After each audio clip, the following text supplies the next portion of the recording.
You join me today here in the Lexus LM 350, and let's stir things up a little bit and talk about the price first. You see, this one starts at 5,480,000 pesos. So is it more than just a fancy Alphard? Well, it better be, because that's over $1.5 million more than the standard Toyota version. You've got high expectations for this.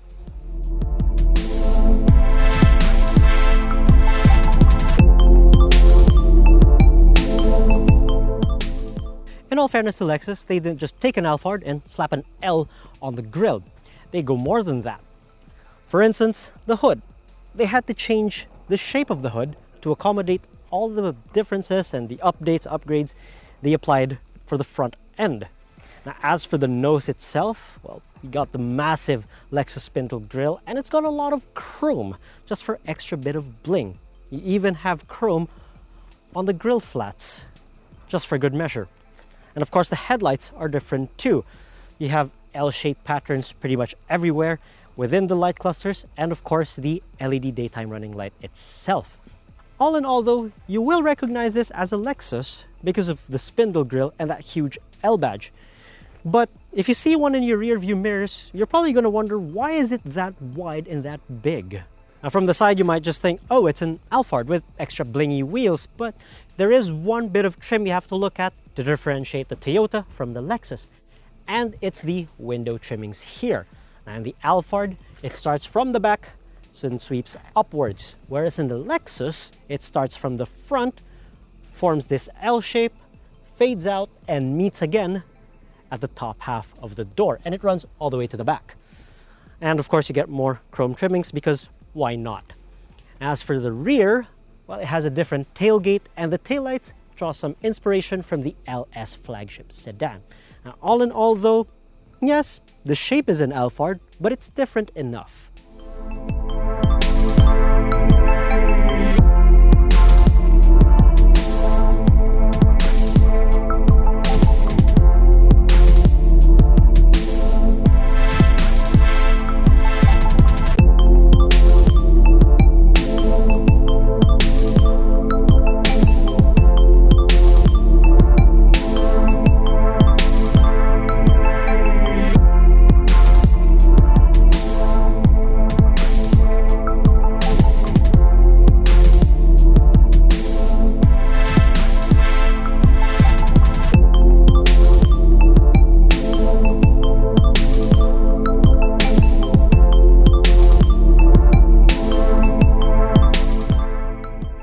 Since we are in a Lexus, you're expecting a lot of high quality materials in here, and of course excellent build quality.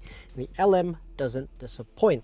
Of course, the tops of the doors are soft touch. You also have a leather panel down here, genuine wood on the door cappings, and even on the dashboard. Now granted, not all of it is real wood, but the plasti wood, well, looks like the genuine article. As for the rest of it, well, the steering wheel is of course wrapped in leather, and it has wood cappings as well. For the instrument cluster, you have that sort of silvery bronze finish around the bezels, and the rather familiar multi-information display you see in every Toyota and Lexus model these days. But of course, the biggest difference in here is this whole center stack. You have the whole floating screen thing going on there, which is pretty much trend these days. Like it or not, it's here to stay, although I have to say it's going to be a bit of a detailer's nightmare if they have to clean the nooks and crannies at the back. But moving on, it's much wider than what you get in the Alphard, and of course much more comprehensive. Of course, you also have the Lexus graphics, but we'll dive in a little bit deeper to that later. Now moving down here, you have a different panel, and it even uses the Lexus fonts and texts.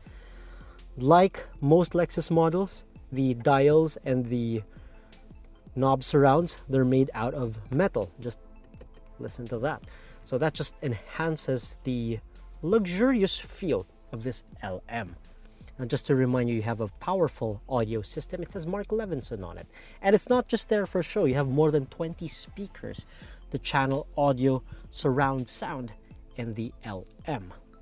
Now for the infotainment, yes, the controversial Lexus trackpad is still around, but like most Lexus models these days, you can also control it by touch. Now, the trackpad was a sore point in previous Lexus models because, well, moving it around, it's not exactly intuitive. Well, at least some people say it wasn't intuitive. And it's rather difficult to navigate around while you're on the move. Now, thankfully, because of the touchscreen controls, you don't have to move your eyes away from the road too long. So at least all you have to do is aim and press. That's all.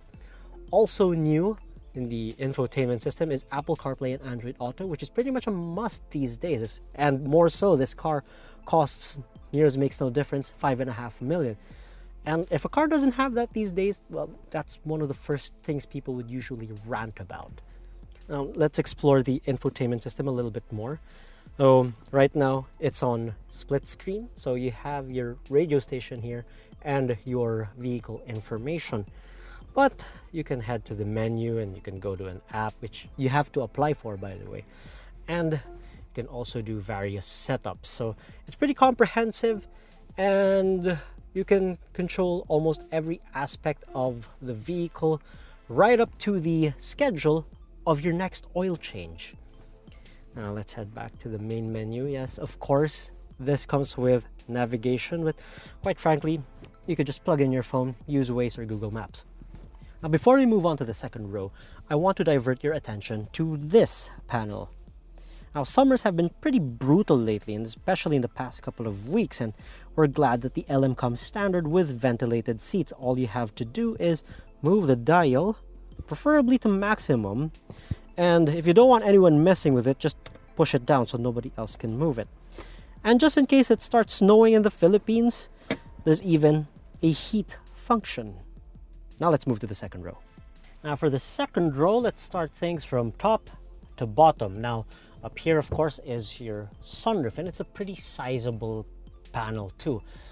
It is manual, so you have to slide it back manually, and there you go, let the sun shine in. Now, moving down a little bit, you have the automatic climate control panel, which also houses the ambient light panel. So you could change the colors of it. So you got different shades of blue, different shades of green and whatnot, and so on and so forth. Then down a little bit, you're probably wondering what this panel is. You can't get this in the Alphard. Now, this is the entertainment system. Let me get the remote first. Down here. And to open, just press on and it glides down in a very graceful manner. Now to stow it, just press off again. Now a little bit lower, you have more speakers from your Mark Levinson system, and each of the passengers in here have their own air conditioning vents. And while we're at it, might as well point out the reading lights, and that you can actually dim down or make brighter. I'm actually amused by the power windows because they're pretty quiet. Now just listen. And it's the same when it's going up. And speaking of the windows, these are double panel windows, double pane windows. Now, the benefit of that is to block out more noise, and this window is also UV protected, just to let out more harmful rays of the sun. And if you really want to block out the rays of the sun, it also has these shades. Besides, what VIP mobile doesn't have these days? As for the seats, well, you can control them in many ways, and it's pretty comfortable even as is, even without adjustment. It's trimmed in genuine leather, and the cushion is very, very soft. Now, to control the seats, you flip one of the panels, and there you go. So these are Ottoman seats, so it's got leg rests. And you can even adjust the front seats, although the controls are over there in the front, for maximum legroom. You can also recline the seats. The only function you can't do here is to slide them backwards and forwards. But thankfully, this has bum chillers as well. So it's not exclusive to the one seated in front. And besides, whoever buys one of these probably spends more of their time here in the back. So these seat coolers Actually, very, very important. Other things here at the back, you get cup holders and an extra pocket here. And the same applies for my seat as well. At the end of the day, the LM is still a van, so storage spaces are a must in here. Now, thankfully, it delivers on that front. Now, divert your attention to the center console. Now, it looks like it has a cabinet here, but this top bit houses your remote, and the one here is a pretty sizable bin. If that's not enough, you have pockets behind each of the front seats, and I have to point out that these are trimmed in leather, so that's quite some attention to detail. And the bottle holders can hold a 1-liter bottle, and if that's still not enough, you also have a door pocket on each side. There are a few things I would like to add here in the back of the LM. One are power sliding seats. As I mentioned earlier, you have to adjust them manually, but then again, it's probably limited by its design. It's not bolted onto the floor, it's sort of integrated into it. And there's no USB port in here or even a 12-volt socket. Instead, you get an HDMI plug. Personally, I would rather have the 12-volt socket over an HDMI input, or even better yet, a USB port. Hopefully, the other LMs would come with that feature as standard. Now, I would usually say that a third row is best reserved for children or small adults like myself. But in the case of the LM, that's totally different. I've got genuine sedan-like legroom here and even footroom. I can lounge out and I can even slouch a little bit. And if you don't believe me, I got Joe's here, who's much taller than me, sit beside me. And his knee room, pretty good. And he's also got wiggle room for his toes right underneath the second row seats. He approves.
As expected, a vehicle like this is best experienced from the back seat. I've got my seat recline, I got the Ottoman leg rests up, and I even got the seat warmers, or seat chillers in this case, onto their maximum setting.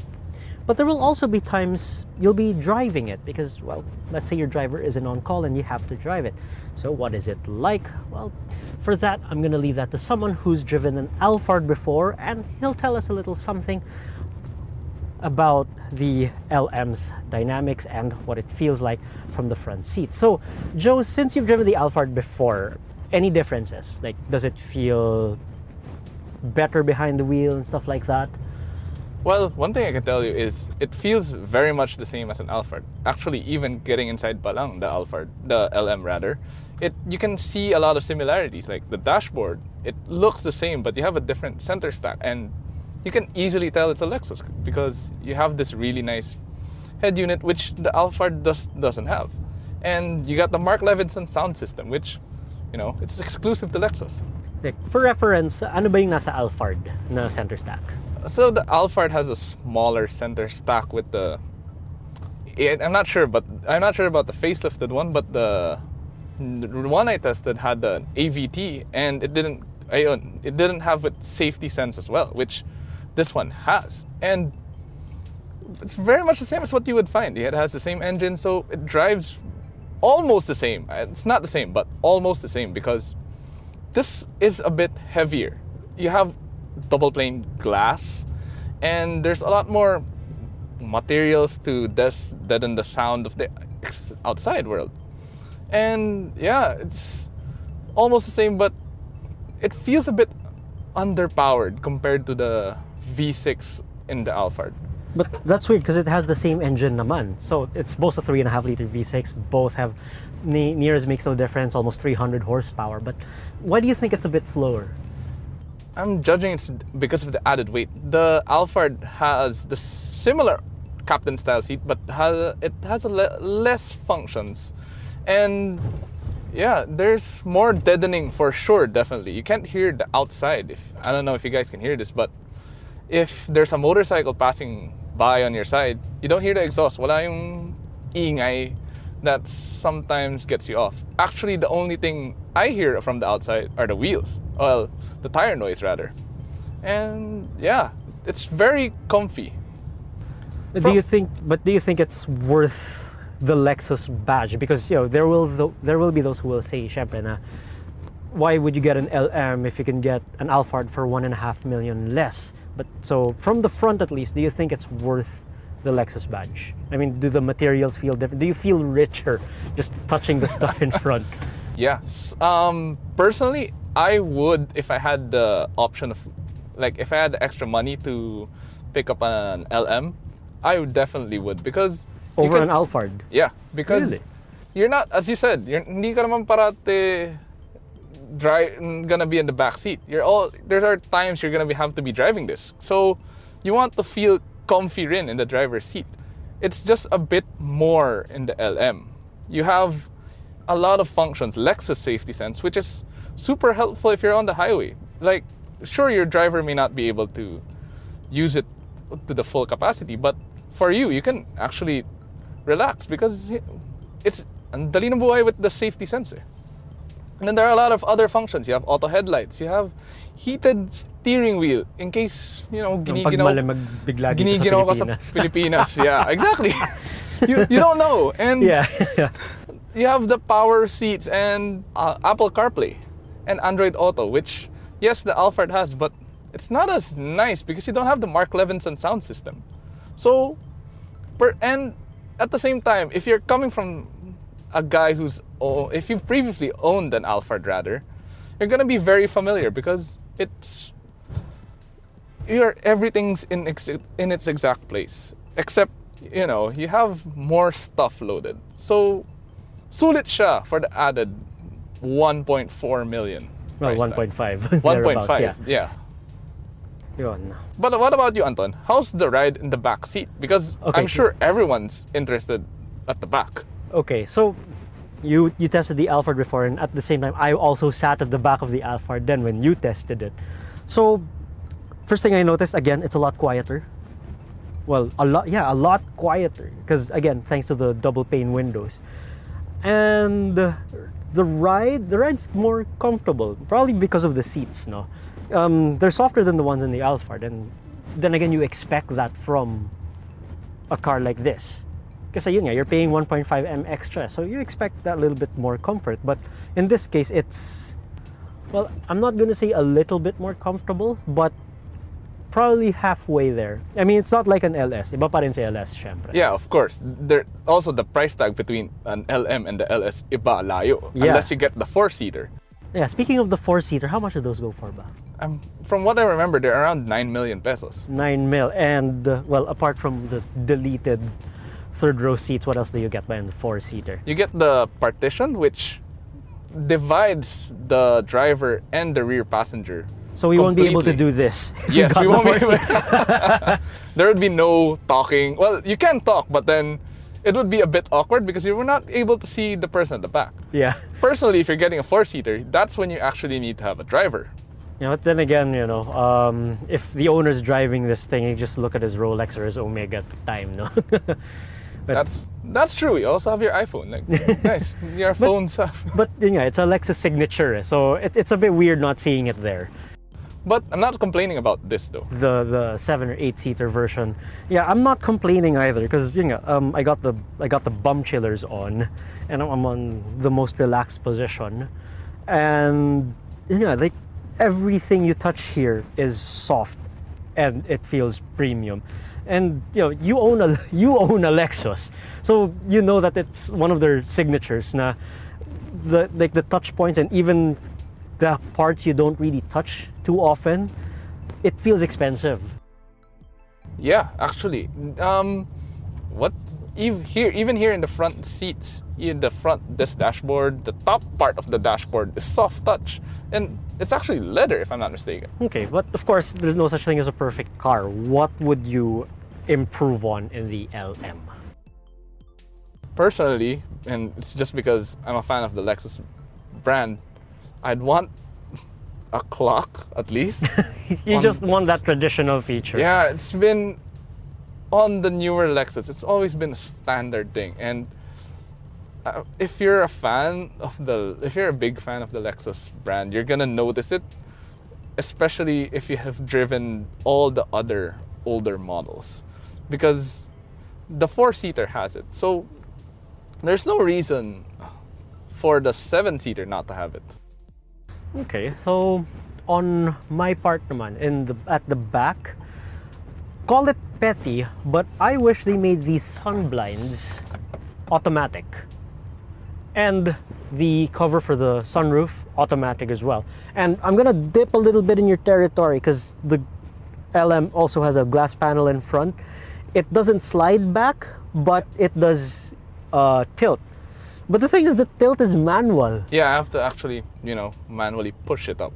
Yeah, and I haven't seen a manual pop-out window for the longest time. And I mean, you already spent this much, so might as well automate it. But then again, they poured their attention here at the back, so why bother changing I'm it? assuming... I kind of get where they're going with that, but it would have been nice if they motorized it. By the way, Vince has asked us to do an assignment, and that's to measure the decibels in this car. Because, Lexus, you would know this. Now, they're known for refinement and quietness. So, let's get the decibel meter out and let's see how much comes out. So now that I've passed the device to Joe's, I'm gonna shut up for a little bit to see how it's like there at the front. So, where we put the sound measuring device is by the front wheel and the engine. So you have tire noise and you have engine noise and you have ambient noise. So that is the noisiest possible combination we could throw it. So let's stay quiet for about 4 seconds. So Joes, where was it playing at? Was it hitting about 60 to 70, 60 to 65 or thereabouts? It's actually playing between 65 to 70s. At one point it peaked at 71, but still that's very good considering it's literally near the glass and right in front of on top of the wheel and right just behind kind of right beside the engine already. Yeah. So yeah, I guess that's not so bad, but then again, since we put it on an extreme test. Yeah, it's very up. It's in the noisiest parts of the car, basically. So you're not gonna be sitting there. Yeah, you're not gonna sit on top of the wheel anyway.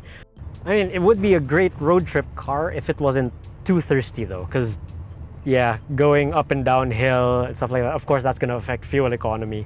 But during the time we've had it, we're hovering around 5 kilometers per liter, no? Yeah, or at one point we were peaking at 6, but then that was when the traffic was really free. But yeah, considering that's already city traffic that's a bit free, it's a bit thirsty. It's still quite thirsty, yeah. I'm wondering why Lexus didn't bring in the hybrid model though, because there's also a hybrid. That's a good point. That would make it even quieter. Yeah, aside from making it quieter, you'd actually have a lot more range, and you can help save the environment a bit. Yeah, and it's not going to be driven for performance anyway. So a hybrid engine is actually a good choice for this one. Who knows? Maybe if you ask Lexus nicely, they might just offer you the LM350 hybrid, or LM hybrid for that matter.